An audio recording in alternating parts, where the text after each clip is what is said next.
হয়ে দাঁড়িয়ে দেখুন দেখুন একটা মানুষ কিভাবে পাখির মতো উপরে উঠছে। দেখুন একটা মানুষ কিভাবে পাখির মতো উঠছে।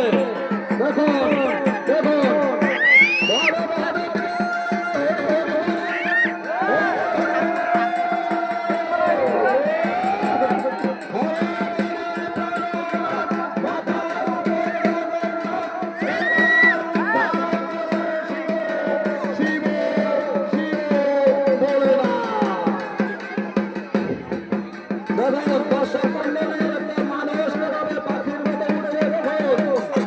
একটা মানুষ